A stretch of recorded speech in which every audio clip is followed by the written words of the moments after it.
Un type arrive juste avant la fermeture et se fait refouler. Je bosse à l'accueil d'un centre médical sans rendez-vous. On prend les patients jusqu'à 22h pile. Mardi dernier, j'étais littéralement debout à la porte avec mes clés dans la main, à 21h59, à fixer l'horloge. J'étais là depuis midi et tout ce que je voulais, c'était rentrer chez moi et manger la part de pizza qui m'attendait dans le frigo. Dès que l'aiguille a touché 22h, je tourne la clé. Mais avant même d'avoir le temps de bouger, un mec attrape la poignée de l'extérieur et tire tellement fort que j'ai failli tomber en avant. Le gars a 3 enfants avec lui. 2 garçons d'environ 7 et 9 ans et une fille de 5 ans, à vue d'œil. Ils ont tous l'air parfaitement bien. Pas de sang, pas de pleurs, personne ne se tient le bras bizarrement.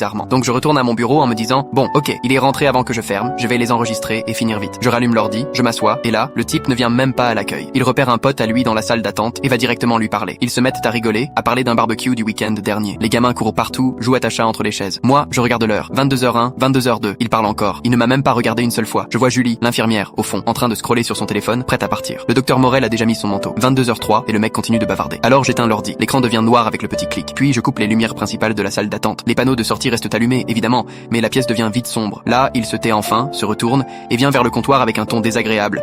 Excusez-moi, je dois faire enregistrer mes 3 enfants. Là, tout de suite. Je le regarde. Désolé. On arrête les enregistrements à 22h. Et là, il est déjà passé. Il me regarde comme si je venais de dire que la Terre est plate. Vous êtes sérieux? J'étais à l'intérieur avant 22h? Oui, mais pas pour être vu comme patient, je réponds. Vous étiez juste en train de papoter avec votre pote. L'enregistrement devait commencer avant 22h et ce n'est pas le cas. Son visage devient rouge. C'est absurde. Mes enfants sont malades. Vous allez vraiment refuser de voir des enfants malades? Je jette un œil au gamin. La petite grimpe sur une chaise. Un des garçons demande s'ils peuvent aller au McDo. Aucun n'a l'air malade. Je lui dis calmement, il y a un autre centre médical à un quart d'heure sur la rue Lafayette. Ils ferment à minuit. Ou sinon les urgences sont à 10 minutes, si c'est vraiment grave. Il commence à râler sur le service client, qu'il va mettre un mauvais avis et appeler la direction. Pendant ce temps, je reste debout, mes clés toujours dans la main. Son pote dans la salle d'attente fait semblant de regarder son téléphone pour ne pas s'en mêler. Au bout d'un moment, je dis, je suis vraiment désolé, mais je dois fermer. Si vous ne restez pas, je vais devoir vous raccompagner dehors. Il pousse un énorme soupir dramatique, attrape la main de sa fille. Allez les enfants, on s'en va. Apparemment, cet endroit se fiche des enfants malades. Je les accompagne jusqu'à la porte, la tiens ouverte. Il marmonne tout le long sur le fait que c'est ridicule et qu'il ne reviendra jamais ici. Les enfants s'en fichent complètement. Le plus grand redemande à son père s'ils vont au McDo en sortant. Je ferme la porte derrière eux, vérifie 2 fois, puis retourne à l'intérieur. Julie est déjà en train de badger sa sortie. Elle me dit, ce mec voulait vraiment s'enregistrer après 22h? Ouais, bien joué. J'ai pointé à 22h05 et j'étais chez moi, pizza dans l'assiette, à 22h30.